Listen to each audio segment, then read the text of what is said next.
Por favor, hermanos, en el libro de Apocalipsis. Buenas tardes a todos. Vamos a ver nuestras Biblias en el libro de Apocalipsis, capítulo 20, versículos 11 al 15. Libro de Apocalipsis, capítulo 20, versículos 11 al 15. Insisto, si alguien gusta pasarse todavía un poquito más adelante, para que pueda apreciar mejor, para que pueda escuchar mejor. Los que traen niños pequeños, de preferencia, pues no les den juguetes que hagan ruido. Siempre que tenemos niños es recomendable traerles algún juguete de peluche o algo que no azoten y que no se esté escuchando, ¿verdad? Porque aunque no lo queramos, interrumpimos a las personas de al lado y hay ocasiones en que uno ya logra captar la idea y de repente estamos escuchando ruido y no logramos concentrarnos. Entonces, procuremos tener a los niños en silencio, pero no sé que es difícil, pero por eso les recomendamos traerles algún juguete o darles algo que no haga ruido. Apocalipsis capítulo 20, versículos 11 al 15. El título de la predicación, no sé si el título de la predicación, hermanos, de esta tarde, el tema número 54 que vamos a estudiar en esta tarde se llama El juicio final de Jesucristo sobre los impíos. El juicio final de Jesucristo sobre los impíos. Es el tema número 54 de esta serie de Apocalipsis y los acontecimientos escatológicos. Conforme vaya avanzando en la predicación, vamos a estar realizando la lectura. Así que de momento únicamente quiero que me atiendan al frente, por favor. Quiero referirles, hermanos, que hasta este momento hemos logrado ya analizar o estudiar prácticamente cada uno de los sucesos que en los últimos tiempos, hermanos, Dios ha determinado que ocurran en nuestra humanidad. Para este momento ya tenemos un panorama, quizás no dominamos, pero tenemos ya un panorama general, yo espero claro, de cada uno de los sucesos y del orden más o menos cronológico en el que cada uno de estos sucesos o acontecimientos van a ocurrir en el tiempo futuro. Ya ha terminado el milenio. Hemos hablado ya, por ejemplo, de cómo Satanás se revela al final de los tiempos contra Jesucristo, cómo es sometido, cómo es enviado a un lugar de condenación. Y ahora, hermanos, prácticamente como preludio a la eternidad, vamos a ver algo que es muy importante, no solamente para nosotros, sino que debemos de anunciar, que debemos de proclamar en el mundo, porque hay mucha gente, hay muchos millones de personas que aún no han creído en el Evangelio de Jesucristo. Por eso es que el tema que vamos a estudiar el día de hoy es un tema que cada uno de nosotros no solamente debemos de conocer, sino que debemos de dominar, y que al mismo tiempo que estamos agradecidos con Dios, también debemos de estar conscientes de lo que esto va a implicar, hermanos, en la humanidad en general. ¿Por qué? Porque a través de la historia, hermanos, a través de la historia de la humanidad, a través de toda la historia de la humanidad, la mayoría de los seres humanos han vivido su vida de una forma en la que pareciera que nunca le van a dar cuentas a nadie. Lamentablemente, hermanos, la mayoría de los seres humanos a través de la historia han vivido su vida o hemos vivido nuestra vida como si nunca lo hubiéramos o como si nunca le fueran a dar cuentas a alguien. Hay personas en este mundo que han alcanzado tal riqueza, tal poder, tal autoridad, tal prominencia, hermanos, local o incluso a nivel mundial, que se jactan en creer que no hay nadie, hermanos, ni en este mundo ni fuera de él, con la autoridad o con el poder suficiente como para que un día los llamen a cuentas y les pidan precisamente cuentas, hermanos, o reporte, o que expliquen el porqué de cada uno de los hechos o de los actos, hermanos, que han hecho o incluso dejado de hacer. Pero dice la palabra de Dios, hermanos, que un día todos ellos, absolutamente todos, comprobarán que están en un grave error y lo van a lamentar por toda la eternidad. Algún día todos los seres humanos que han vivido sin Cristo, que han hecho sus obras como si nadie les fuese a pedir cuentas, estarán delante de aquel a quien sí tendrán que hacerlo, para darse cuenta que tendrán que lamentarlo por toda la eternidad. Y Apocalipsis capítulo 20, hermanos, es un capítulo, o es una porción de la Biblia, que aunque es muy pequeña, aunque es reducida, vamos a darnos cuenta que la importancia es muy grande, especialmente cuando empezamos a relacionarlas con toda una serie de pasajes o de porciones que hay en la Biblia y que nos aclaran o que nos amplían la información de lo que estos versos, hermanos, nos están señalando. Y Apocalipsis capítulo 20, en primer lugar, nos habla de un juez. Quiero que veamos el capítulo 11, capítulo 20, versículo 11, me disculpo. Capítulo 20, versículo 11. Dice así la palabra de Dios: y vi un gran trono blanco y al que estaba sentado en él, de delante del cual huyeron la tierra y el cielo, y ningún lugar se encontró para ellos. Y vi un gran trono blanco, dice Juan, y al que estaba sentado en él, delante del cual huyeron la tierra y el cielo, y ningún lugar se encontró para ellos. Hermanos, el apóstol Juan, dice la Biblia, él va a recibir una visión impresionante. Lo que él va a presenciar, lo que él va a ver en este momento, habla de un acontecimiento muy impresionante. Y este acontecimiento, hermanos, comúnmente se llama o se le conoce como el juicio del gran trono blanco. Dice la palabra de Dios, hermanos, que en esta visión el apóstol Juan alcanza a considerar una serie de cosas. Yo quiero hablar únicamente de 4. La primera, dice la palabra de Dios que en primer lugar Juan ve un gran trono. Esa palabra gran es una palabra muy conocida para muchos de nosotros. En griego es la palabra megas, omega. Y en griego, hermanos, la palabra mega describe a algo que está más allá de lo que es grande. Describe algo inmenso, algo que por su tamaño definitivamente llama la atención. Lo que Juan dice que se prepara en el cielo, o que está preparado, hermanos, es un gran trono. Y es un gran trono, hermanos, porque quien lo ocupa es alguien grande, alguien inmenso. Su autoridad, su soberanía, su grandeza, su majestad están mucho más allá de lo que es grande, es inigualable. Me gustó mucho, hermanos, la lectura que escogió nuestro hermano Julio para dirigir el culto del día de hoy. Y les pido que me acompañen de nuevo al Salmo 145, versículo 5. Me gustó mucho, hermanos, el pasaje. De hecho, él leyó todo el capítulo, pero yo únicamente quiero hablar del versículo 5, porque este verso habla precisamente de lo que ese trono quiere simbolizar. Si ustedes han leído la Biblia, hermanos, en el Antiguo Testamento dice la palabra de Dios que el rey Salomón se hizo un trono muy grande, muy bonito. Había leones, ¿verdad? 3 leones de un lado, 3 leones del otro lado. Era un trono realmente, corríjame, ¿verdad? De marfil cubierto de oro. Era un trono impresionante. Cualquiera que llegaba, hermanos, al palacio y veía el trono, hermanos, del rey Salomón, no podía dejar de impresionarse. Y no podía dejar de considerar a la persona que lo ocupaba, porque ese trono, hermanos, así de grande y así de majestuoso, implicaba que quien se sentaba en él era alguien realmente con una gran autoridad. Y así era. Salomón alcanzó a ser un rey, hermanos, realmente que imponía su autoridad. Tanto que en todo el mundo conocido, cuando menos en aquel tiempo, se escuchó de su fama, se escuchó de su sabiduría, se escuchó de su poder, se escuchó de su influencia, a tal grado que había reyes, hermanos, que viajaban a Jerusalén con tal de conocer a ese rey. Y cuando veían cómo vivía y conocían su sabiduría y conocían su autoridad, se quedaban impresionados. Pero eso es una pequeña cosa. Es como un grano de arena en el mar comparado con el trono, pero sobre todo con la persona que lo va a ocupar. Y dice el Salmo 145:5, dice: en la hermosura de la gloria de tu magnificencia y en tus hechos maravillosos meditaré. Quiero que veas, hermano, lo que dice este pasaje. Dice: en la hermosura de la gloria, de lo grande, de lo hermoso, de lo magnífico, dice, de tu magnificencia y en tus hechos maravillosos.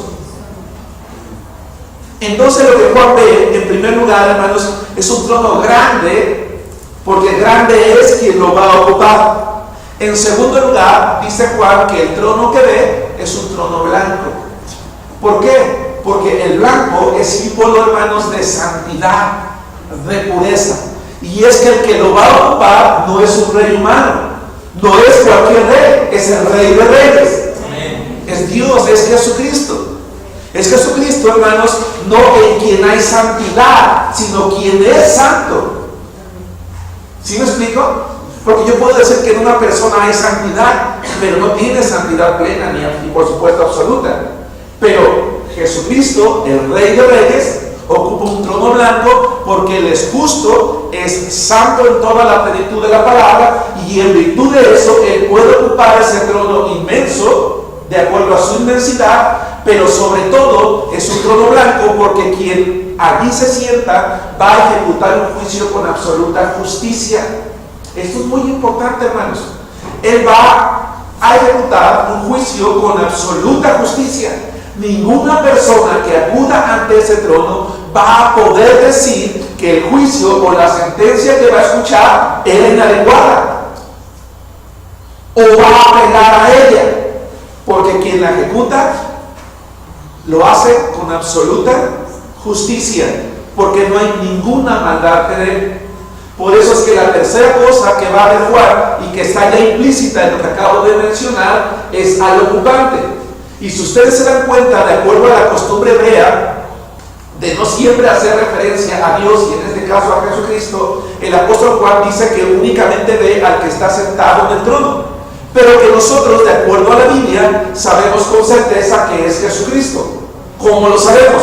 Vayan conmigo al Evangelio de Juan, capítulo 5, versículos 22 al 27. Todas las citas están proyectadas ahí enfrente. Vamos a ver, hermanos, en la Biblia que el juicio le es dado por Dios o le es cedido por Dios o es ejecutado por Dios a través de la persona de Jesucristo, porque de hecho quien se sienta o se sentará en este trono es Jesucristo, quien es Dios. Dice Juan capítulo 5, versículos 22 al 27. Leo la palabra de Dios y dice así: porque el Padre a nadie juzga, sino que todo el juicio dio al Hijo, para que todos honren al Hijo como honran al Padre. El que no honra al Hijo, no honra al Padre que le envió. De cierto os digo, el que oye mi palabra y crea al que me envió, tiene vida eterna, y no vendrá a condenación, mas ha pasado de muerte a vida. De cierto os digo, viene la hora, y ahora es, cuando los muertos oirán la voz del Hijo de Dios, y los que la oyeren vivirán. Porque como el Padre tiene vida en sí mismo, así también ha dado al Hijo el tener vida en sí mismo, y también le dio autoridad de hacer juicio por cuanto es el Hijo del hombre, es decir, por cuanto es el Mesías, Dios hombre, que ganó esa autoridad, y no es que no la tuviera antes, sino que la confirmó a través de su obra en la muerte y muerte de cruz y la resurrección. Vamos a Hechos capítulo 10, versículos 40 al 42. Y vamos a ver que aquel que el mundo ha despreciado, que cuando vino por primera vez a este mundo humilló y crucificó, es que en un día se levantará y se sentará en ese gran trono, porque tiene la autoridad para juzgar a todo el mundo. Dice Hechos 10, 40 al 42, dio la palabra de Dios. A este levantó Dios al tercer día e hizo que se manifestase, no a todo el pueblo, sino a los testigos que Dios había ordenado de antemano, a nosotros que comimos y bebimos con Él después que resucitó de los muertos. Y nos mandó que predicásemos al pueblo y testificásemos que Él es el que Dios ha puesto por juez de vivos y muertos. ¿De quién está hablando, hermanos? De Jesucristo. Vamos a Hechos 17, 30 y 31. Ya estamos en Hechos, únicamente da vuelta a las páginas, un par de páginas, 2, 3 páginas. Hechos 10, 30, 31. Pero Dios, habiendo pasado por alto los tiempos de esta ignorancia, ahora manda a todos los hombres en todo lugar que se arrepientan, por cuanto ha establecido un día en el cual juzgará al mundo con justicia por aquel o por medio de aquel varón a quien designó, dando fe a todos con haberle levantado de los muertos. Romanos capítulo 2, versículos 15 y 16. Es importante que tengamos suficientes respaldo bíblico en esto, por eso voy a leer 2 pasajes más. Romanos 2, 14 y 15. mostrando la obra de la ley escrita en sus corazones, dando testimonio su conciencia, guarden esto en su mente, dando testimonio su conciencia y acusándoles o defendiéndoles sus razonamientos, en el día en que Dios juzgará por Jesucristo los secretos de los hombres conforme a mi evangelio. Y finalmente, 2 de Timoteo capítulo 4 versículo 1. Jesucristo es a quien Dios ha puesto, le ha dado la autoridad, porque Él murió, porque Él resucitó. Por eso es que Él ha mandado a los hombres que se arrepientan, no importa en qué lugar están, que crean, porque un día va a juzgar a los vivos y a los muertos, y aún la conciencia de esos muertos les va a hacer recordar que efectivamente cuando estaban vivos había alguien que les hablaba a sus corazones. Dice 2 Timoteo capítulo 4:1, te encarezco delante de Dios y del Señor Jesucristo, que juzgará a los vivos y a los muertos en su manifestación y en su reino. El trono es grande, excede aquello que puede determinarse como tal cosa, que es blanco, porque implica santidad y justicia, y quien lo ocupa es Jesucristo. En cuarto lugar, el apóstol Juan en Apocalipsis capítulo 20 ve una cosa, que cuando Jesucristo se sienta al trono, algo ha ocurrido. No que está ocurriendo en ese momento, porque esto ya lo estudiamos en la predicación de la semana pasada. Dice que es tal la gloria, tal la magnificencia, tal la autoridad de quien se sienta o quien ocupa el trono, que ¿qué ocurre, hermanos? El cielo y la tierra huyen, y dice que no se halla ya más lugar para ellos. ¿Por qué? Porque como vimos en la predicación la semana pasada, un día este mundo, tal como lo conocemos, va a ser literalmente destruido. ¿Cómo? Por fuego. ¿Sí? Este mundo literalmente va a ser destruido. Escucha la predicación de la semana pasada en la página web de la iglesia, literalmente por fuego. Quiero recordar 2 de Pedro 3:10, esperando y apresurándoos para la venida del día de Dios, en el cual los cielos encendiéndose serán deshechos y los elementos siendo quemados se fundirán. Es impresionante. Nada de aquello que existía o que existe hoy va a quedar y va a poder pararse delante de la presencia de Cristo y decir, yo sí me puedo parar delante de tu presencia. No, aún la tierra, los cielos y todo lo que hay, dice la palabra de Dios, se va y no hay más lugar para ellos. Punto número 2. Hablemos de los juzgados, es decir, ¿quiénes son los que van a estar allí? Apocalipsis capítulo 20, versículos 12 y 13. Apocalipsis capítulo 20, versículos 12 y 13. Y dice Juan, y vi, ¿qué dice? A los muertos, grandes y pequeños, de pie ante Dios, y los libros fueron abiertos, y otro libro fue abierto, el cual es el libro de la vida, y fueron juzgados los muertos por las cosas que estaban escritas en los libros según sus obras. Y el mar entregó los muertos que había en él, y la muerte y el Hades entregaron los muertos que había en ellos, y fueron juzgados cada uno según sus obras. Hermanos, tenemos que plantearnos varias preguntas. La primera pregunta que tenemos que plantearnos es la siguiente: ¿quiénes son estos muertos resucitados que ahora están ante la gloria de Dios y la presencia de Cristo? ¿Quiénes son estos muertos?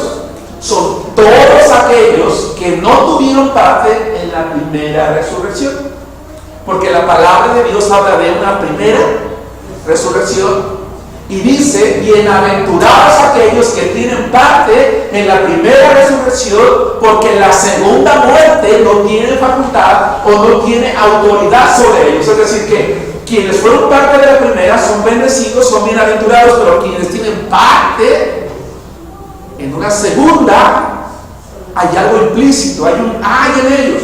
Son todos aquellos que no tuvieron parte en la primera resurrección. ¿Por qué? Por haberse negado en vida. Les pido que me sigan. Serán todas aquellas personas que en vida se negaron a recibir a Jesucristo como su único y suficiente Salvador. Serán todos aquellos que por elección propia, escucha esto que te estoy diciendo, El que se va a sentar en el trono es justo, es santo. Ninguno será condenado injustamente. Dios no ha predeterminado por medio de Jesucristo quiénes van a ser salvos. Hoy en día, hermanos, se está levantando fuertemente en el mundo una doctrina, y yo les pido que tengamos cuidado con ella. Hay muchas iglesias que se llaman iglesias reformadas, no sé si les han escuchado, iglesias bautistas reformadas, iglesias presbiterianas reformadas, iglesias fulanas de tal reformadas. Ellas están predicando el calvinismo.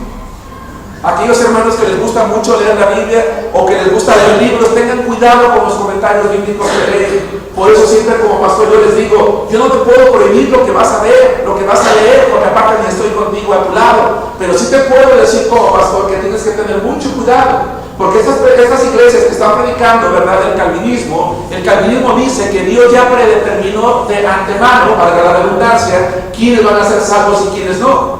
Por eso es que la iglesia no debiera en realidad de estar predicando o de preocuparse, porque al final de cuentas Él ya determinó quién es salvo y quién no. Así que Él ya sabe quiénes se van al cielo, Él ya sabe quiénes se van al infierno.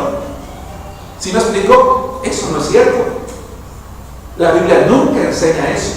Lo que la Biblia enseña es que cada ser humano elige por sí mismo qué hacer con el conocimiento que tiene de Dios. Así que en este juicio van a estar aquellos que por elección propia rechazaron la sangre del Cordero, y que incluso, hermanos, en vida quizás se habrán burlado de su nombre, del nombre de Cristo, que quizás rehusaron no solamente creer en aquel cuyo corazón les decía que era real, y que sin embargo su necedad les decía no lo hagas. ¿Sí me expliqué, hermanos? Aquellos cuyo corazón les decía es real lo que te están diciendo, pero su necedad les decía no creas. Y entonces terminan diciendo no hay Dios. Serán aquellos seres humanos desde Adán. Ahora no estoy diciendo que Adán está allí, sino desde que el ser humano existe hasta los tiempos finales. Todos aquellos que murieron en sus delitos y pecados. Incluirá a toda persona rica, poderosa, sabia, elocuente, pobre o sencilla, sin importar si es hombre, si es mujer, sin importar su condición social. Nadie podrá argumentar ignorancia, porque cada ser humano ha recibido en vida la oportunidad de conocer a Dios, ya sea a través de su creación o a través de la predicación del Evangelio. Vayan conmigo a Romanos capítulo 1, versículos 20 al 22. Toda persona, desde que Adán, hermanos, fue creado, ¿verdad?, hasta el final, toda persona ha tenido de Dios la oportunidad de conocer de Dios, ya sea a través de la creación o a través de la predicación del Evangelio. Porque, hermano, te voy a plantear una pregunta, y de hecho la he planteado en otras ocasiones. ¿Cuándo se descubrió América? Aquellos hermanos que sí estudiaron cuando fueron a la escuela. Juan tiene un punto más, ¿verdad? Perfecto. Un punto más para Juan. ¿Cuándo se descubrió América? 1492. ¿No? Bueno, eso es lo que dice la historia, ¿verdad? Que si los chinos llegaron antes, que... Bueno, hablemos de lo que dice la historia, ¿no? ¿Qué pasó con todos nuestros antepasados, verdad?, que vivieron aquí en Mesoamérica? No había iglesias, no había pastores, no había iglesias bautistas misioneras, y de hecho de ningún tipo, no había evangelismo, no conocían la Biblia, no habían escuchado. ¿Qué va a pasar con ellos? No asistieron a la iglesia, no fueron a un sermón evangelístico, no recibieron un folleto, no tuvieron nada. ¿A dónde se van a ir esas personas? ¿Ellos tuvieron la oportunidad de conocer a Dios? Claro que sí, por supuesto. Si ustedes me pusieron atención, y no quiero sonar ofensivo, pero quiero hacer esa pregunta, esa más que pregunta, hermano, me pusieron atención. Yo dije hace rato, toda persona que esté delante de Dios en ese juicio será aquella que en vida se negó a creer en Dios y hoy en Jesucristo, que voluntariamente rechazó el conocimiento que Dios le dio a través de su creación o de la predicación del Evangelio. Vamos a ver lo que dice Romanos 1:20 al 22. Porque las cosas invisibles de Él, ¿quién es Él? ¿Quién es el sujeto de quien se está hablando? Dios. Su eterno poder y deidad se hacen, ¿qué dice?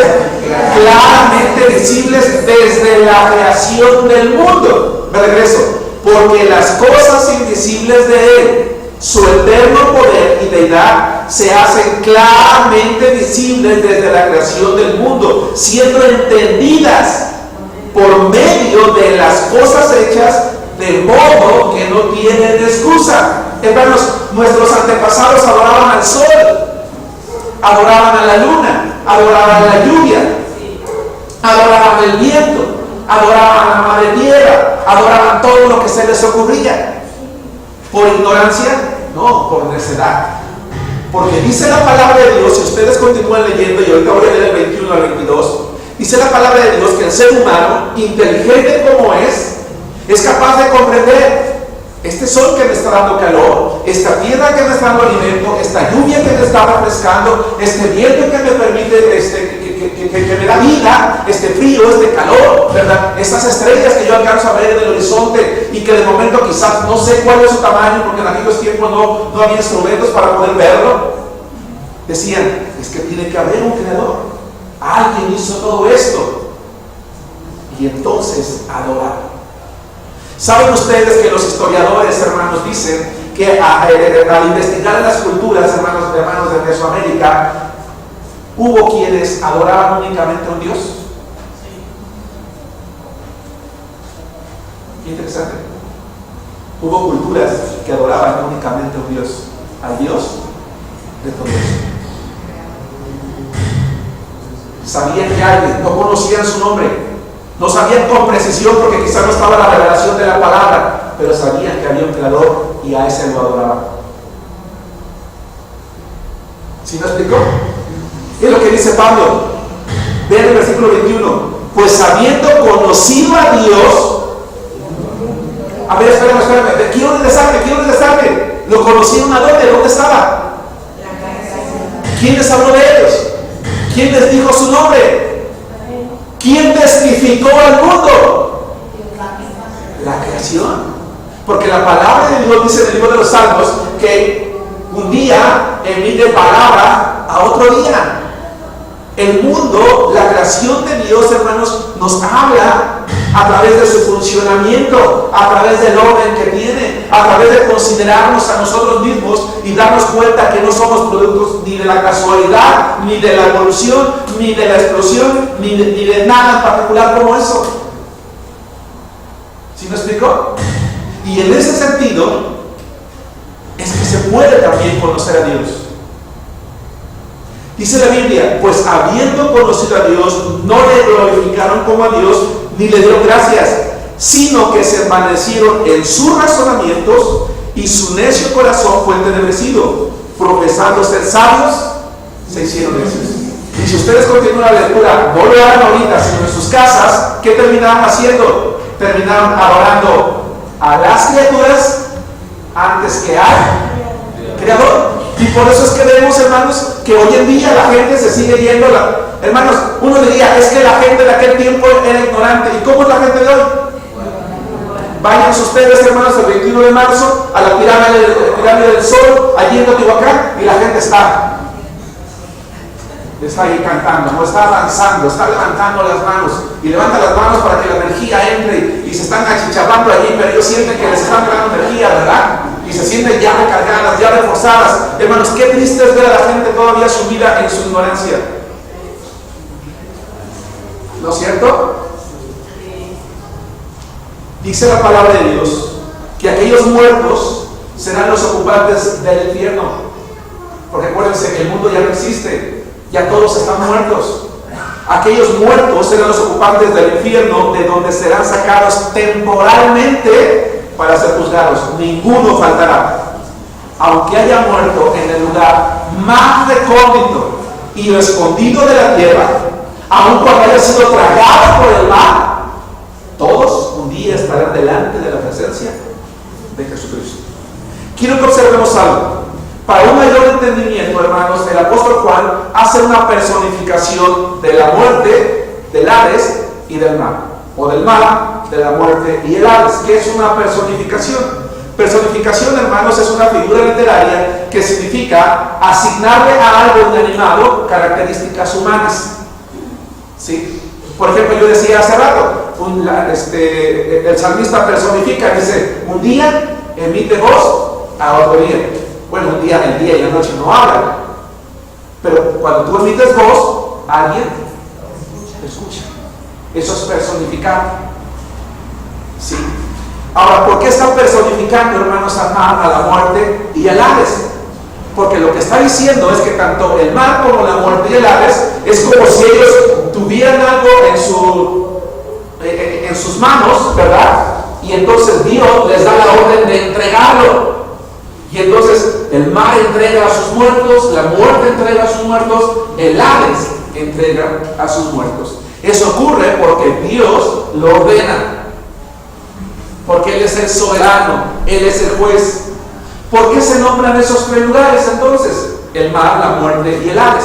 Bueno, porque en aquellos tiempos, hermanos, el mar era el medio a través del cual el único medio a través del cual se podía viajar, ¿sí? Quizás a otras naciones conocidas a las cuales no se podía llegar por tierra.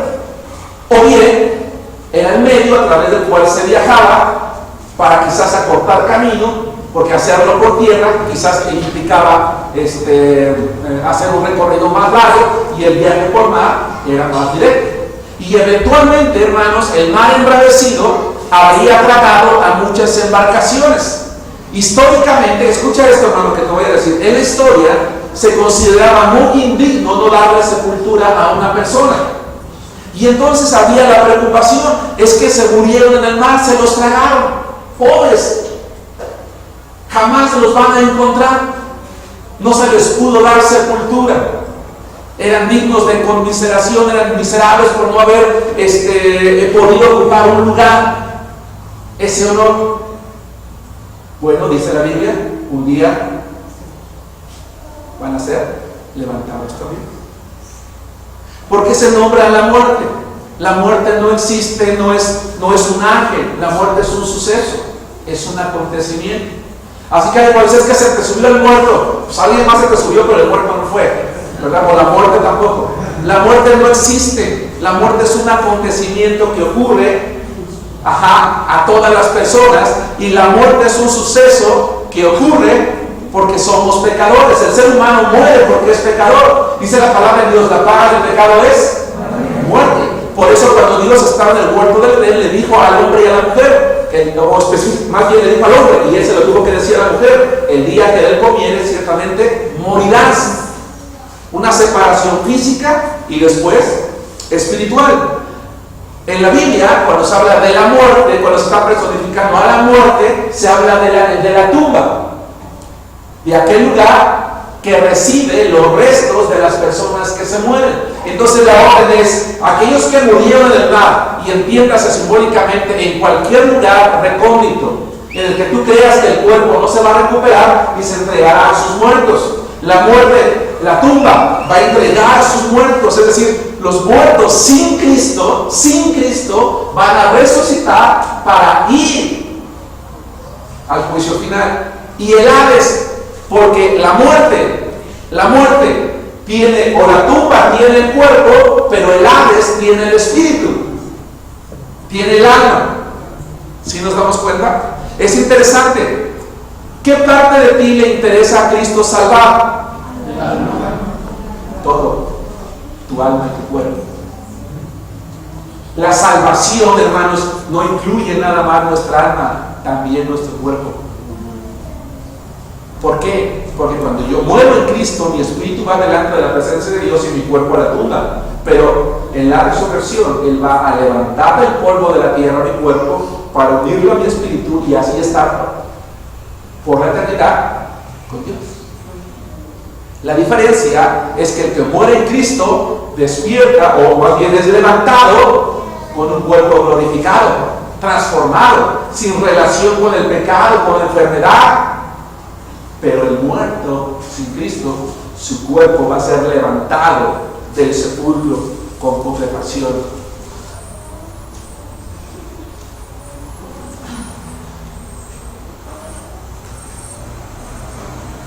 ¿Por qué pueden ser sacados de este lugar, hermanos? Del infierno donde están condenados. ¿Por qué el Señor puede dar la orden al Hades, a la muerte, de entregar a esos muertos? Vayan conmigo a Apocalipsis capítulo 1, versículo 18. Y vamos a recordar uno de los nombres, gracias por estar, uno de los nombres a través de los cuales se presentó Jesucristo. Uno de los nombres por medio de los cuales Él se revela y se le da a conocer, hermanos, al apóstol Juan. Insisto, la muerte representa solo la tumba donde estaban los restos sepultados. El Hades aloja, hermanos, los espíritus. Todos obedecen a la autoridad de Jesucristo. Todos. Para que todos estén delante de su presencia. Y lo hace por quien es Él.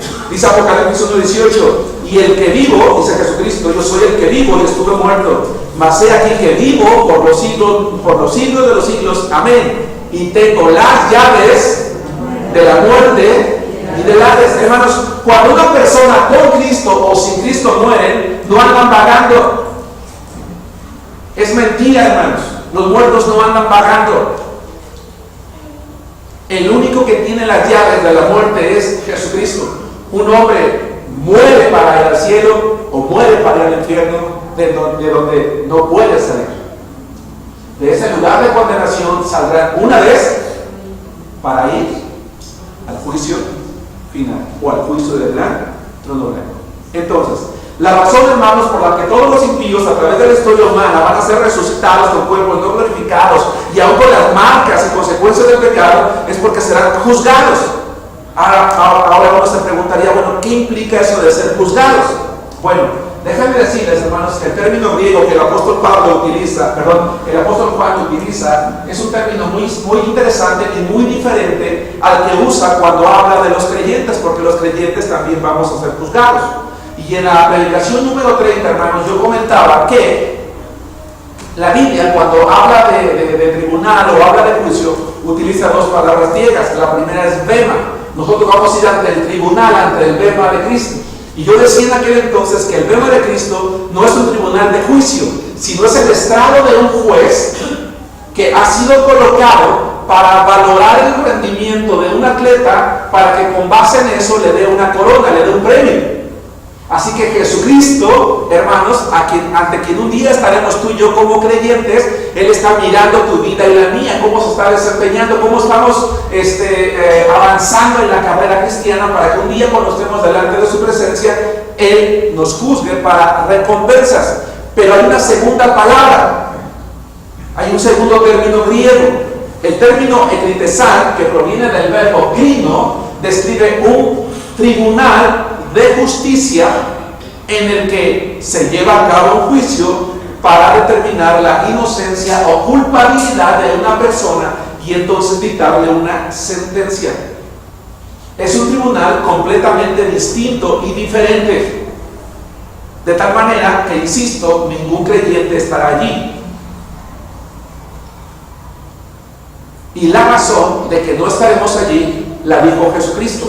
Regresen conmigo a Juan capítulo 5, versículo 24.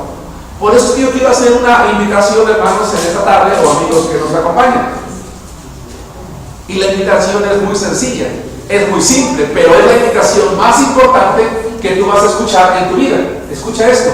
Esta invitación es la más importante que tú vas a escuchar en tu vida. Y si algún día ya la has escuchado y la has rechazado, yo te invito a que la aceptes hoy, porque si no, entonces tú estarás en este juicio.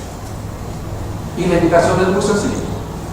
Dice la Biblia en Romanos, que si tú confiesas con tu boca que Jesús es el Señor y crees en tu corazón que Dios lo levantó de los muertos, serás salvo. Porque con el corazón se cree para justicia, pero con la boca se confiesa para salvación.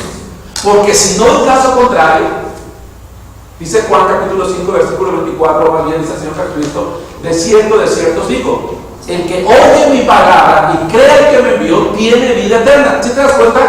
El que oye mi palabra y crea el que me envió, tiene vida eterna. Y no vendrá, ¿qué dice? A condenación. Esa palabra condenación es una palabra que se deriva del mismo verbo crino. En griego, esa palabra, si tú buscas en un Nuevo Testamento interlineal, es la palabra crisis, con K.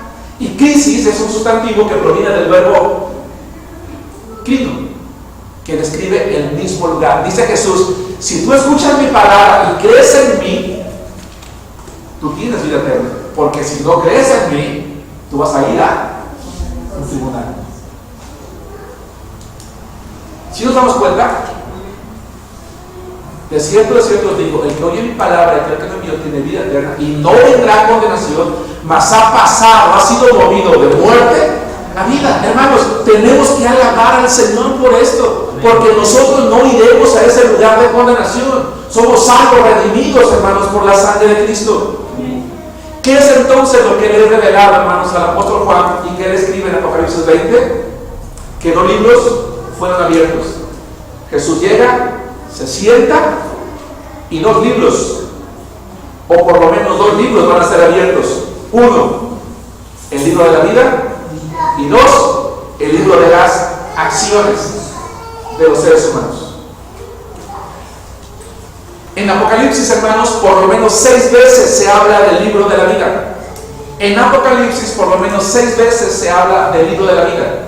Y se nos enseña que el libro de la vida contiene el registro o el nombre de todos aquellos que voluntariamente en vida creyeron en Jesucristo, se arrepintieron de sus pecados delante de Dios, le pidieron perdón y recibieron a Jesús en su corazón, y por lo tanto tienen de él el regalo de la vida. Yo no les puedo decir si realmente Dios tiene o no un libro. Yo creo que él no necesita un libro porque él todo lo sabe. Pero Juan simbólicamente utiliza una costumbre de aquel tiempo. En aquel tiempo, hermano, cuando tú llegabas a una ciudad y te querías hacer ciudadano de esa ciudad, las autoridades abrían un libro y anotaban tu nombre. Si tu nombre estaba anotado en ese libro como ciudadano de la ciudad, entonces tú tenías derecho a los beneficios que esa ciudad brindaba a quienes pertenecían a ella. ¿Sí me explico, hermanos? Con base en este ejemplo, Juan dice que en el cielo él ve libros que son abiertos. Uno, donde está el nombre de todos aquellos redimidos por Cristo, pero también abre otro libro que contiene el registro de todas las acciones de cada ser humano desde que nace hasta que muere. Quiero que vayan conmigo a Apocalipsis capítulo 13, versículo 8, y vamos a ver 3 ejemplos de lo que les acabo de mencionar para corroborar que efectivamente el libro de la vida tiene esa función. Apocalipsis capítulo 13, versículo 8. Leo la palabra de Dios que dice así: y la adoraron todos los moradores de la tierra cuyos nombres no estaban escritos en el libro de la vida del Cordero que fue inmolado desde el principio del mundo. Hablando de quienes van a reverenciar al Anticristo. 17:8. La bestia que has visto era y no es, y está para subir del abismo e ir a perdición. Y los moradores de la tierra, aquellos cuyos nombres, hermanos, ¿quiénes dijimos que son los moradores de la tierra? Los que voluntariamente rechazaron a Jesucristo. Aquellos que piensan que la tierra es el fin y que se aferran a ella y que no les importa nada de lo espiritual, cuyos nombres no están escritos desde la fundación del mundo en el libro de la vida. Tengan cuidado con esta frase. Eso no significa que Dios ya tiene desde la fundación del mundo, que Él ya predeterminó quiénes van a estar escritos o no, que es lo que yo decía hace rato. No, Él es Dios y Él sabe quiénes hemos de creer o no. ¿Sí me explico? Él sabe lo que tú y yo vamos a hacer mañana, hermanos. Él sabe con certeza qué voy a hacer pasado mañana o la semana que entra, porque Él todo lo sabe, nada hay oculto a Él. Eso es muy distinto. Y en ese sentido es que Juan escribe aquellos, ¿verdad?, que desde que el mundo es fundado han venido creyendo y cuyos nombres están escritos en el libro de la vida. Va de nuevo, aquellos que desde la fundación del mundo han venido creyendo y su nombre está escrito en el libro de la vida. Se asombrarán viendo la bestia que era y no es y será. Finalmente, 21-27. 21-27. No entrará en ella ninguna cosa inmunda o que hace abominación y mentira, sino solamente los que están inscritos en el libro de la vida del Cordero. A ver, hermanos, vamos de nuevo. ¿Cómo van a ser juzgados los impíos que vayan delante de la presencia de Jesucristo? Ellos van a ser juzgados y las sentencias van a ser dadas, o las sentencias van a ser dadas una vez que se analicen sus obras. Una vez que se analicen sus obras. Esas obras determinarán una cosa. Pero primero que nada, abro un paréntesis. ¿Qué dice Efesios capítulo 2, versículo 8? No por obras, para que nadie se lo olvide. Estamos hablando que cuando ellos vayan ante el juicio de Dios, ¿van a ser salvos por sus obras? No, no estamos diciendo eso. Estamos diciendo que están analizando sus obras.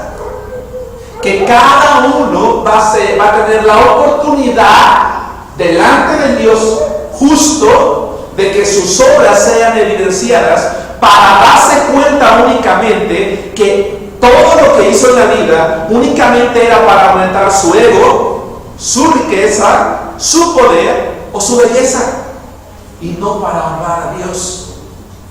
Y eso fue porque todos ellos creyeron no necesitaban. ¿Sí me explico? Descubrirán que sus obras únicamente eran para aumentar su ego, su riqueza, su poder o su belleza, no para honrar a Dios, porque creyeron no necesitar a Dios. Yo Dios, ¿y por qué voy a necesitar a Dios si yo tengo una carrera, tengo una profesión, hablo 2 idiomas, soy joven, no es mi caso, pero soy guapo, soy bella, soy rico, soy poderoso, no me falta nada, traigo la billetera llena, tengo una cuenta bancaria, tengo una casa, tengo un coche, tengo una empresa? Yo necesitar a Dios, discúlpame, yo no lo necesito. Que yo me arrepienta, no tengo por qué arrepentirme, al contrario. Incluso hay gente que dice, si pudiera hacerlo de nuevo, lo haría otra vez. Y hay gente que tiene y ya no lo hace por dinero, simplemente por el poder. Ustedes se han dado cuenta, hermanos, los narcotraficantes llegan a tener $100 millones en efectivo, pero siguen todavía en el negocio. Y llega el momento en que ya no es el dinero, ¿sí me explico? Ya no es el dinero, es el poder. Es ese sentir de yo soy como un Dios, porque el poder ensoberbece el corazón humano y le hace creer que está por encima de todo. Y lo que Dios o lo que Cristo va a demostrarle a los seres humanos precisamente es: todo lo que tú hiciste es pensar en ti, no te diste la oportunidad de tu alma.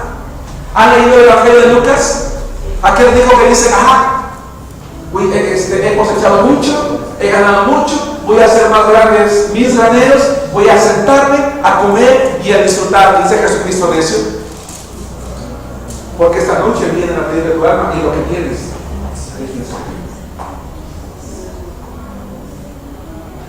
Incluso algunos de esos seres humanos que están delante de la presencia de Cristo o del Cordero se habrán creído dioses. Los faraones se creían dioses, los emperadores se creían dioses, hay muchos reyes que se han creído dioses, e incluso debido a esto se atrevieron una y otra vez a rechazar a Jesucristo. Bueno, entonces el problema en sí no son las obras, hermanos, porque por obras nadie es salvo, para que nadie se gloríe. El problema es que dentro de todas esas obras no se encontró la más importante, aquella que te hizo que tus rodillas se doblaran, tu rostro se inclinara, te humillaras delante de Dios y le dijeras: reconozco que soy pecador y me arrepiento, y creo que tú eres Dios, y te pido que me perdones. Me humillo ante ti y te abro las puertas de mi corazón y quiero que me des el regalo de la vida. Aquellos impíos lo único que comprobarán es que sus muchas obras, por buenas que hayan sido, no les permitirán ser librados de la sentencia que ese juez está por dictaminar y que de hecho ellos ya han podido comprobar desde el momento de su. Por eso es que yo hago un llamado, jóvenes, señoritas, porque me atrevo a creer que hay jóvenes y señoritas, y creo que no están todos, porque como normalmente cuando venden algunos bajan, y de verdad que a veces lamento que esa parte que lamento de las ventas, porque luego se pierden las publicaciones, pero les hablo a los que están aquí.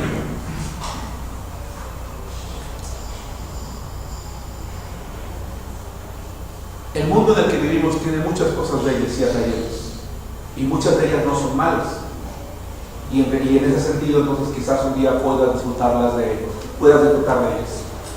Pero quiero decirles a los jóvenes señoritas, y de hecho a los adultos que estamos aquí, que tenemos que examinar nuestro corazón y tenemos que asegurarnos que de verdad hemos creído en aquel que un día se sentará en ese trono de justicia. Porque por muy buenos que hayamos sido en este mundo, o por muy buenos que hayan sido en este mundo, hermanos, los seres humanos, los millones y millones de seres humanos que están allí, van a descubrir que ninguna de esas obras es suficiente para poder ser librados de la sentencia que Jesucristo va a dictaminar sobre ellos y que de hecho ya están experimentando en carne propia. Hermanos, quiero decirles una cosa, quiero hablar a los que estamos aquí y que ya tenemos a Cristo. ¿Por qué estudias? ¿Por qué trabajas? ¿Para qué lo haces? Bueno, la gran mayoría decimos, pues para vivir mejor, trabajo para mi familia, trabajo para mis hijos, para que ellos tengan lo que yo no tuve, para que ellos tengan lo que merecen, y está bien, eso no está mal, eso está bien. Pero sabes, hay ocasiones en las que tienes que tener cuidado, porque muchas veces los cristianos, cuando somos prosperados, podemos perder la perspectiva y encontrarnos que en realidad únicamente trabajamos también para nuestro ego, para nuestro propio poder y para nuestra propia belleza, y nos damos cuenta que lejos de consagrarnos más a Cristo, nos alejamos más de Él. Ten cuidado, hermano, porque aún Satanás puede abrirte puertas por allí para que tú crezcas, engañándote y haciéndote creer que las riquezas, ¿verdad?, están detrás de ti, y solo para desviar. Dice la palabra de Dios, el apóstol Pablo cuando escribe a Timoteo, que muchos se desviaron de la fe por las riquezas, porque las riquezas, hermanos, son engañosas.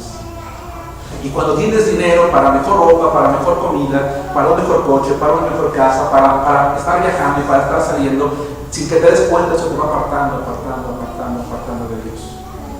Te vuelve una persona ególatra. Empiezas a mirar a los demás. Es que pues sí, invitaré al hermano, pero es que, ¿qué van a decir si yo me junto con él? Es en serio, hermanos, hablan en serio. Y por eso muchas veces hacemos distinciones entre los hermanos. Dice la palabra de Dios que si tú ves entrar a una persona con anillo de oro y una persona pobre, no tienes que hacer distinción.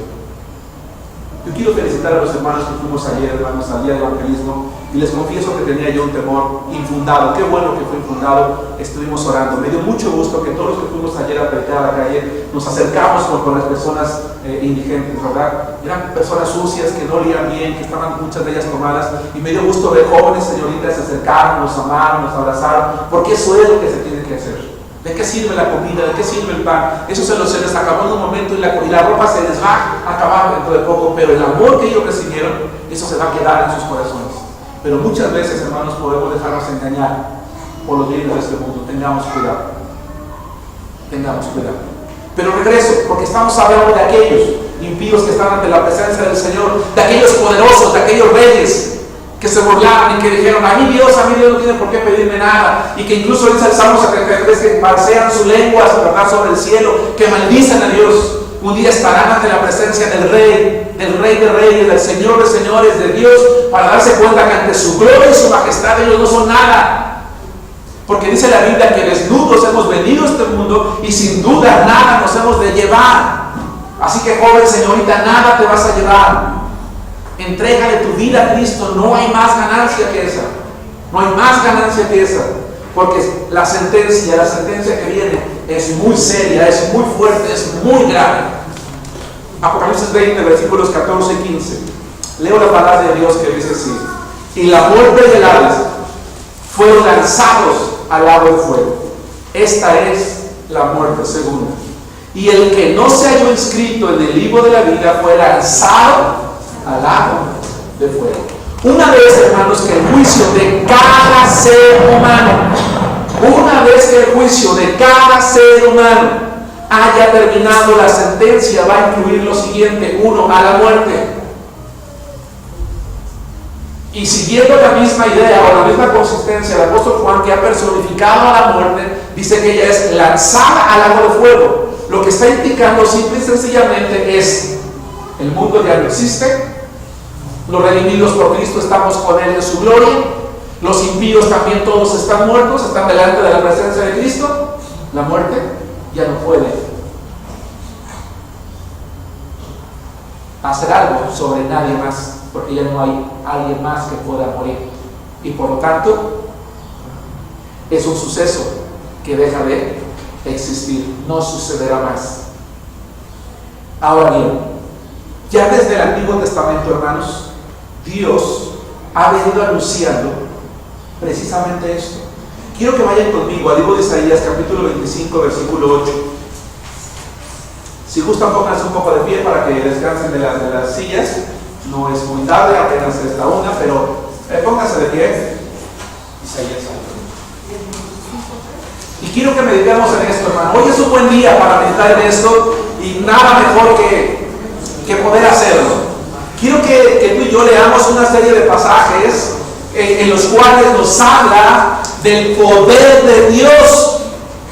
Y el libro de Isaías 25:8 dice: destruirá a la muerte para siempre. Hermano, la palabra hebrea destruir que utiliza el profeta Isaías es la palabra hebrea bala. ¿Y sabes qué significa la palabra hebrea bala, hermano?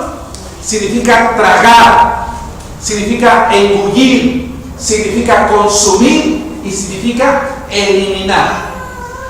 ¿Cuál es uno de los mayores temores que el ser humano tiene en su vida, hermanos? ¿Quedarse pobre? ¿Que lo corran de su trabajo? No, porque puede encontrar otro. ¿Que no termine una carrera profesional? No, porque puede un día terminarla.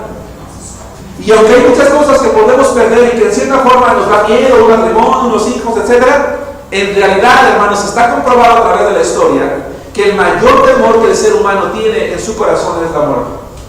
Yo conozco personas, hermanos, tomen asiento, que siendo jóvenes se burlaban de la muerte. Yo le comí a la muerte. No, a mí la muerte me hace los mandados. Pero Dios les ha dado vida para llegar a viejos. Hermanos, Dios les ha dado vida para llegar a viejos, y los he visto viejos en su lecho de muerte. ¿Saben cómo, hermanos? Temblando. Y hay mucha gente que está en su lecho de muerte, hermanos, sabe que ya es inevitable y está con miedo. ¿Hoy qué crees? Que es que mira, mi papá, es que mi hermano, es que no se puede morir porque le da mucho miedo. Y le da miedo, le da miedo, le da miedo, le da miedo. Pues ¿dónde estaba la valentía entonces que decías tener? No que la muerte te hacía los mandados. ¿Verdad? Dice la Biblia que Jesucristo vino para quitar el temor a la muerte. Temor que nos mantenía esclavos toda la vida. ¿Sí nos damos cuenta? El miedo a la muerte es un temor tan grande que nos esclaviza y que nos hace capaces de cometer las peores atrocidades. Por eso cuando Satanás le pide permiso a Jehová de tratar personalmente con Job, le dice: claro, él te adora porque mira, tú lo tienes como rey, pero préstame la tantita y vas a ver, si no, te maldice en tu propia cara. Y Satanás le dice a Dios, piel por piel. Job capítulo 2. Todo lo que el hombre tiene, dado por su vida. Porque los seres humanos se sienten morir y ya van con la bruja, ya van con el que le vende un riñón, ya van con mire, lo que cuesta, no importa que me quede pobre, pero sálveme la vida. Hermanos, los que hemos recibido a Cristo en nuestro corazón, no tenemos que desear la muerte, pero no tenemos que tener miedo. Porque dice el apóstol Pablo, ¿verdad?, que nosotros gemimos, pero no de tristeza ni de dolor, sino que la muerte, ¿verdad?, lo mortal sea absorbido por la vida. Y por eso es que desde el Antiguo Testamento Dios, anunciando su poder, dice: destruirá a la muerte para siempre, y enjugará Jehová el Señor toda lágrima de todos los rostros, y quitará la afrenta de su pueblo de toda la tierra, porque Jehová lo ha dicho. Oseas capítulo 13, versículo 14. Busca Daniel, Ezequiel, Daniel, y ya después encuentras Oseas, porque es un libro que no leemos mucho, así que probablemente a algunos les cueste. Entonces, hermano, yo te quiero plantear una pregunta. No voy a evidenciar a nadie. ¿Quién de los que están aquí que han recibido a Cristo tiene miedo a la muerte? Y hermano, si tú tienes temor a la muerte, es un temor infundado, estás equivocado. No tienes por qué temer a la muerte. No tienes por qué ganarle miedo. Porque la muerte fue vencida por Jesucristo. Dice la Biblia que Él venció la muerte con poder. Él resucitó. Y que un día nosotros resucitaremos también. Por eso es que me he atrevido y sé que a veces parezco demasiado atrevido. Y créanme que soy el primero que le pide a Dios ese valor para que si un día tengo que enfrentarlo, lo haga con valor. Que si un día alguien te dice, ¿sabes qué? Es que tienes 15 días de vida porque estás muy grave. Te dice el médico, pues muchas gracias. ¿Perdón? ¿Es que te vas a morir en 15 días? Sí, gracias. Oye, qué bueno que usted me dice eso. Pero perdón, ¿cómo que? Qué bueno que te diga eso. Es que yo sé dónde voy. Yo no tengo miedo. Yo voy a la gloria de Dios. Y estoy preparado para poder hacerlo. ¿Sí nos damos cuenta? Por eso Pablo decía, y te referías al pasaje hace rato, para ti venir es Cristo y morir es ganancia. Esa es la mentalidad del cristiano. Dice entonces Oseas, de la mano del Señor lo redimiré, lo salvaré, lo libraré de la muerte. ¡Oh muerte! Este pasaje me encanta. ¡Oh muerte! Yo seré tu muerte y seré tu destrucción. En hebreo la palabra, perdón, Oseas 13:14. Sí, ¿lo dije mal? Perdón. Discúlpeme. O sea, háblalo en el 13:14. Dice, de la mano del Señor lo redimiré, dice Dios, lo libraré de la muerte. Oh muerte, yo seré tu muerte y seré tu destrucción. La palabra hebrea, kote, significa exterminador. Yo te voy a exterminar, oh Seol. La compasión será escondida de mi vista. Dice Dios, no te voy a permitir dominar sobre aquello que yo tengo y que yo doy, la vida. ¿Sí nos damos cuenta? Vayamos ahora a 1 Corintios 15:26. 1 Corintios capítulo 15, versículo 26. Recuerden, hermanos, al hablar de escatología tenemos que tener suficientes base bíblica para comprender realmente la realidad de lo que estamos estudiando. Dice la Biblia en 1 Corintios 15:26, y el postrer enemigo que será destruido, en griego catargeo, abolir, dejar completamente inoperante, sin efecto, morir, es la muerte. Y el postrer enemigo, es decir, el último que será destruido, ¿cuál es? La muerte. ¿Cuándo ocurre esto? Después del juicio del gran trono blanco, del juicio final. La muerte es destruida, simbólicamente lanzada al fuego eterno, porque lo que ese acontecimiento tenía o traía sobre el hombre no era bueno, y por lo tanto simbólicamente a su fin tampoco puede ser bueno. 2. La sentencia no solamente incluye a la muerte, también al Hades, es decir, ese reino invisible donde residen los muertos. También dice la palabra de Dios, es lanzar al lago de fuego, o dicho de otra manera, ¿verdad? Es de vuelta al lugar donde pertenece. Déjenme terminar aquí con este punto 2. En el tercero lo vamos a poder entender mejor. 3. La sentencia incluye a la muerte, incluye al Hades, es decir, ambos ya no tienen necesidad de existir. En este segundo punto tengo ahí un pequeño paréntesis que voy a aclarar en la tercera parte. Y 3, a cada impío. En virtud de que cada impío escuchará que su nombre no estuvo escrito en el libro de la vida, que comprobará que ninguna de sus muchas obras, por buenas que hayan sido, le alcanzaron para ser sacado de ese lugar de condenación en el que ya se encuentra, él va a ser lanzado al lago de fuego, y la palabra de Dios lo llama la segunda muerte. ¿Por qué se llama la segunda muerte, hermanos? ¿Cuál es la primera muerte para empezar? Esta. La que usted y yo la que tú y yo vamos a tener que vivir, a menos que Cristo venga antes de que eso ocurra. Porque Hebreos 9:27 dice, está establecido que los hombres mueren una sola vez. ¿Ok? Entonces, se habla de una segunda muerte. ¿Qué es esa segunda muerte? La segunda muerte es aquella ocasión, escucha, cuando un creyente muere, su espíritu va al cielo, su cuerpo a la tumba. Cuando un impío muere, su cuerpo va a la tumba también, pero su espíritu, su alma se va al infierno. Y a partir de ese momento, donde él está consciente, él está sufriendo. Un día va a ser sacado de ese lugar, ¿sí?, llamado infierno. Su cuerpo va a ser resucitado para unirse a su espíritu, ir ante el juicio del gran trono blanco o el juicio final. Y la sentencia es, vas a regresar a ese lugar. ¿Por qué se llama segunda muerte? Porque tienen años sufriendo, lamentándose. ¿Por qué no creí en Cristo? ¿Por qué no hice caso a mi amigo? ¿Por qué no escuché a mi esposa? ¿Por qué no escuché a mi amigo? ¿Por qué desperdicié mi juventud? ¿Por qué rompí esos folletos? ¿Por qué maldije a los cristianos? ¿Por qué nunca acepté la invitación? ¿Por qué me burlé tanto?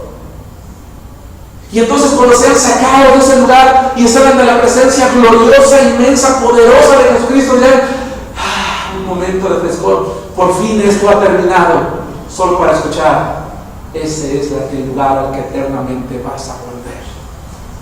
¿Por qué simbólicamente se dice que el Hades es lanzado?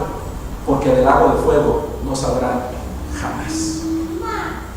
Ese será el día más horrible de toda su vida. Porque si de por sí fue horrible el día que murieron y fueron al lugar de condenación, más terrible será haber comprobado en carne propia, ver sus cuerpos putrefactos, hermanos, pero capaces de ser atormentados por la eternidad, regresar de nuevo con toda conciencia a un lugar peor del que estaban. ¿Y por qué digo peor? Porque la palabra de Dios nos enseña algo interesante que vamos a aprender y que de hecho ya he comentado en algún momento. ¿Sí me explico por qué segunda muerte? Bien, a los muertos no salvos les van a ser dados cuerpos resucitados, con los que enfrentarán el castigo eterno. Será el mismo cuerpo viejo, penoso, corrupto, con la facultad de ser castigado eternamente y no desaparecer o aniquilarse. Y respecto a la condenación eterna, hermanos, quiero decirles que hay algunas dudas, o más bien algunas posturas equivocadas en algunas denominaciones o en algunas iglesias, incluso lamentablemente pastores también. Respecto a la condenación eterna hay algunas posturas equivocadas que quiero mencionar aquí ahora, hermanos. Y la primera es que el infierno no puede existir porque Dios es amor. Por ejemplo, los testigos de Jehová no creen en el infierno, no creen en Cristo, no creen en el cielo y por lo tanto no creen en el infierno. Los testigos de Jehová dicen que cuando uno se muere se acaba todo. No hay conciencia después de la muerte porque interpretan equivocadamente un pasaje de Eclesiastés que ahorita no voy a mencionar porque no es el propósito de la predicación. Pero no son los únicos. Hay muchos otros también que no creen, hermanos, en una condenación eterna porque dicen que Dios es un Dios de amor y que un Dios de amor no puede tener un lugar de condenación para aquel que no cree en Él. Solo que, ¿sabes una cosa? Bueno, vamos a ver lo que dice la Biblia. Hay algunas religiones que dicen que el infierno es producto de la imaginación. Juan Pablo II, cuando vivía, él dijo que el infierno no existía. Pero también, por ejemplo, hermanos, hay religiones orientales que no creen en el infierno, creen en la reencarnación, en eso sí. Y creer en la reencarnación es evadir la consecuencia de que cuando tú mueras viene algo. La reencarnación no existe, hermanos, porque el hombre muere una sola vez. Y dice la palabra de Dios después de esto, el juicio. Dice, el infierno no es real. También se dice, hermanos, que el infierno y el lago de fuego son dos lugares completamente distintos, diferentes. ¿Qué es lo que dice la Biblia? ¿Qué es lo que dice la Biblia? Uno, la Biblia sí dice que Dios es amor. Él es eterna y perfectamente amor. Eso no está en tela de juicio. Pero además de ser amor, Dios es santo, es justo. Y al ser santo, Él no puede tener comunión con el pecado ni con nadie que tenga relación con el pecado. Él es justo, Él da a cada quien lo que merece. Y el ser humano que se ha negado a creer en Jesucristo, sí, solo va a escuchar de Jesucristo que el lugar que le espera es la condenación eterna. Dios es tanto amor que se humanó, se humilló a sí mismo, se hizo hombre, anduvo entre los hombres, pero los hombres lo llevaron a la cruz. ¿Sí nos damos cuenta? Sí, claro que nos ama tanto como para hacer eso. Pero un día se levantará, ya no como ese Dios de amor, sino justo, ese juez justo y santo, con la autoridad para juzgar a cualquier ser humano sobre la tierra. 2, el infierno es un lugar real, tan real que Jesucristo se refirió a él para reprender a los escribas y fariseos de su tiempo. Vayan conmigo a Mateo 23:33, por favor. Evangelio de Mateo, capítulo 23, versículo 33. El infierno es un lugar real.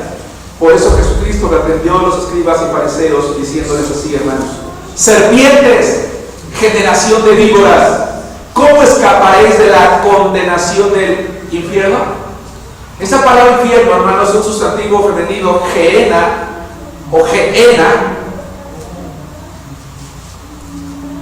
Es un lugar del cual Jesucristo habló por lo menos unas 10 u 11 veces. La pregunta es: ¿por qué Jesucristo llamó infierno a aquel lugar de tormento en el que un día enviaría a todos los impíos? ¿Por qué Jesucristo llamó infierno o gehenna? Por eso, insisto, ¿por qué llamó infierno o gehenna a aquel lugar de condenación eterna de la cual él dijo se librarían aquellos que creyeran en él? Bueno, déjenme contarles un poquito la historia. La palabra gehenna es una transliteración del término hebreo Geinom, que significa el valle de Hinnom. Ese era un lugar real, hermanos, en la historia. Ese lugar estaba fuera de la muralla sur de la antigua Jerusalén. Usted lo puede comprobar en Jueces, en Josué 15:8, no lo busquen.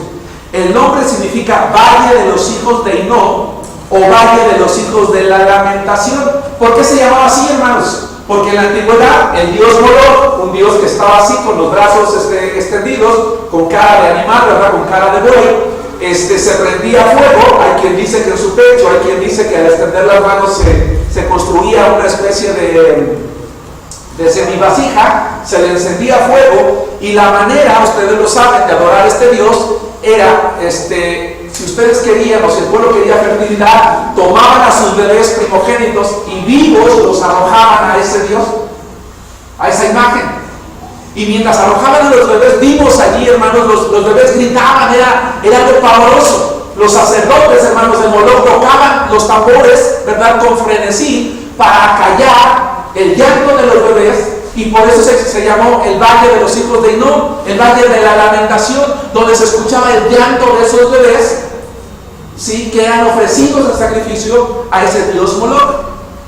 Dice la palabra de Dios que en la época del rey Josías, según segundo libro de Reyes 23:10, él abolió este rito pagano terrible, él lo prohibió.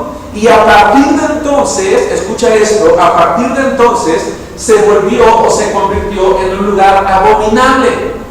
Tan abominable que el pueblo de Israel, a partir de que el rey Josías lo abolió, o abolió el sacrificio, lo convirtió en un vertedero de basura. Allí se echaba la basura, se echaba el cuerpo de los animales muertos y se echaba el cuerpo de aquellos que habían sido juzgados y que no habían sido enterrados. Entonces se arrojaban cuerpos humanos, cuerpos de animales, se arrojaba basura, y ese lugar siempre estaba prendido, siempre estaba prendido, siempre estaba prendido. ¿Sí me explicó?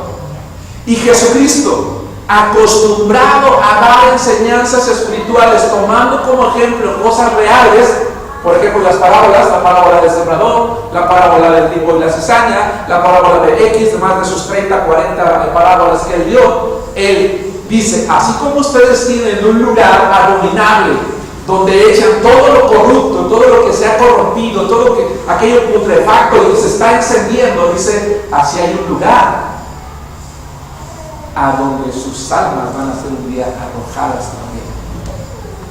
Por eso es que si ustedes leen los pasajes de los evangelios, no lo voy a hacer ahorita, Jesucristo describe el infierno como un lugar de fuego, un lugar de tormento, un lugar donde el fuego no puede ser apagado, donde el gusano no muere, un lugar de lamentación eterna.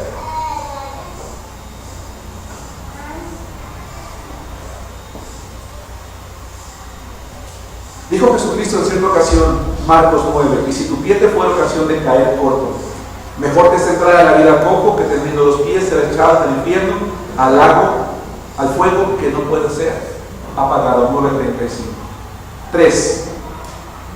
La Biblia dice que el infierno y el lago de fuego son el mismo lugar.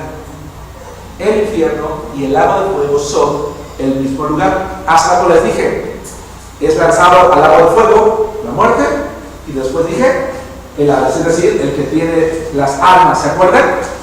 Bueno, si ese lugar de condenación donde estaba, ¿por qué decimos que es arrojado también simbólicamente al lago de fuego? Ahora lo vamos a comprender.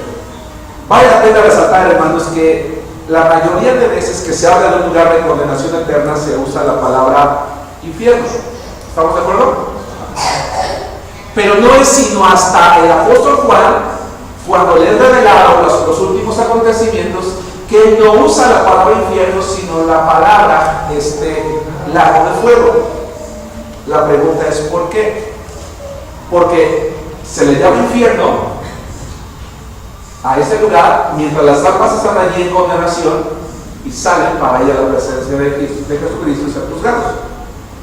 Se le llama lago de fuego y azufre una vez que regresan allí a través, y se le llama la muerte segunda, porque se iba a cerrar por allí, no van a salir jamás.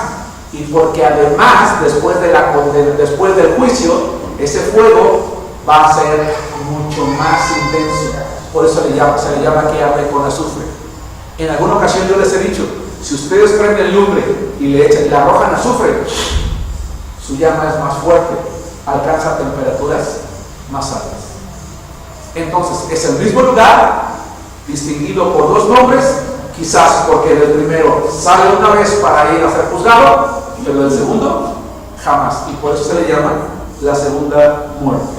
Volvamos a la sentencia de Jesucristo, hermanos. Volvamos a lo que dice la palabra de Dios.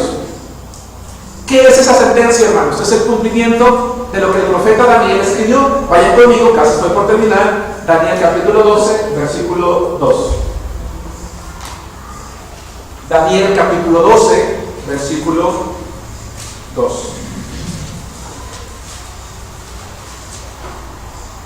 Dice la palabra de Dios así en Daniel 12:2. Y muchos de los que duermen en el polvo de la tierra serán despertados, entiéndase, resucitados. Unos para vida eterna y otros para vergüenza y confusión. Perfecto.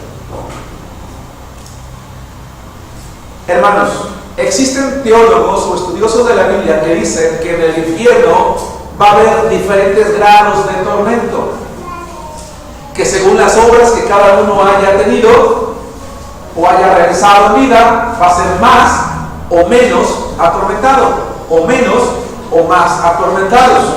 Pero la verdad es que esa postura no tiene ningún sustento bíblico, no es así. La verdad es que no es así. La Biblia no nos enseña eso. En realidad, ¿cuál va a ser el peor tormento de la gente que vaya al infierno, hermanos?